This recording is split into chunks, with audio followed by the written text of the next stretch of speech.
Kumusta mga Lods at welcome sa aking channel. Ngayon ay ipagpapatuloy natin ang Chapter 21 ng Malasolo Leveling Zombie Edition. Nang tuluyan ng matalo ng ating bida ang grupo ni Nayang Tao nang walang kahirap-hirap, agad niyang tinawag ang bata upang lumapit sa kanya. Ngunit agad namang nagtanong ang ina ng bata, nag-aalala kung ano ang gagawin nito sa kanyang anak. Hindi ito sinagot ng ating bida at muling sinabi na lumapit na ang bata sa kanya. Dahil dito, agad na tumayo ang bata at sinabihan ang kanyang ina na huwag mag-alala dahil ayos lang ang lahat. Pagkalapit ng bata, iniabot sa kanya ng ating bida ang isang dagger at inutusan siyang tapusin ng dalawa habang nanginginig ito at nagmamakaawa naman si Nayang Tao na huwag silang tapusin. Nagsalita rin ang ina ng bata, nakiusap na huwag itong gawin dahil bata pa ang kanyang anak. Ngunit mariing sinabi ng ating bida na simula ngayong araw, hindi na siya bata. Siya na ang tanging tagapagtanggol ng kanyang ina. Kaya't dapat siyang maging matapang at tapusin ang mga nanakit sa kanyang ina. Maya-maya, habang nagtitipo ng lakas ng loob, tuluyan nang nagpasya ang bata at sumugod na naging dahilan ng katapusan ng dalawa habang tulala namang napatawag ang kanyang ina sa kanyang pangalan na Shuai. Matapos nito, nagtanong ang bata sa ating bida kung napatay rin ba ang kanyang ama, na agad itong sinagot ng oo na siyang naging dahilan upang umiyak ito at ng kanyang ina. Dahil sa mga pangyayari, nagmamakaawa ang ina ng bata na isama ng ating bida ang kanyang anak kapalit ng anumang bagay na nais nito. Gayunpaman, tumanggi ang bata na sumama dahil nais niyang protektahan ang kanyang ina. Nagsalita naman ng ating bida na silang dalawa ay sasama sa kanya at ipinaliwanag na nangako siya kay Shengze na ililigtas at poprotektahan sila. Samantala, lumabas na silang tatlo sa gusali. Napatanong naman ang bata kung sino ang pumatay sa napakaraming zombie sa labas na agad namang sinagot ng ating bida na siya ang may gawa nito.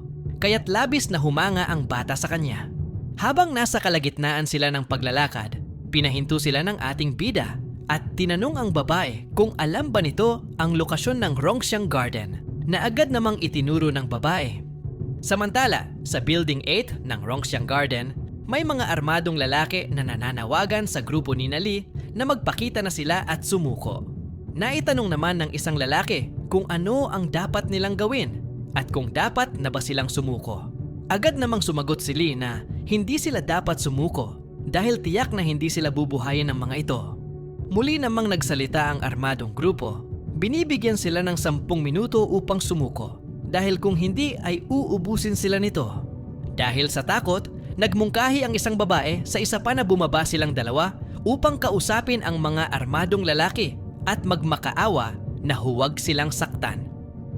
Ngunit agad itong tinutulan ng isa dahil baka gawin lamang silang laruan ng mga ito. Nagsalita naman si Lee, pinayuhan silang huwag maingay at huwag mag-alala dahil hindi sila susuko at hindi niya hahayaang makuha sila. Samantala, napasabi ang isa sa mga tauhan sa kanilang boss na dapat na silang gumamit ng armas upang mapalabas ang grupo ni Lee. Ngunit sumagot naman ang kanilang boss na hindi na nila kailangang gumamit ng armas dahil mas mabuti raw na pahirapan muna ang grupo sa pamamagitan ng pagputol ng supply ng tubig. Habang nagsasalita ang mga armadong lalaki, palihim na nagmamasid sa kanila ang ating bida at maya-maya lang ay itinutok nito ang kanyang baril sa direksyon ng kalaban upang magpaputok. Samantala, gumawa naman ng aksyon si Lee at lumapit sa bintana upang tingnan ang galaw ng mga kalaban. Ngunit habang nakatingin ito, biglang may nagpaputok ng baril dahilan upang napatago siya habang nagulat naman ang iba pang kasamahan niya. Tinamaan naman sa ulo ang isa sa mga armadong lalaki na sanhi ng putok ng baril dahil dito agad silang napatago habang sinusubukang alamin kung sino ang namaril. Samantala, nang sumilip muli si Lee, nakita naman niya ang ating bida na naglalakad palapit sa kanilang lokasyon na may dalang baril.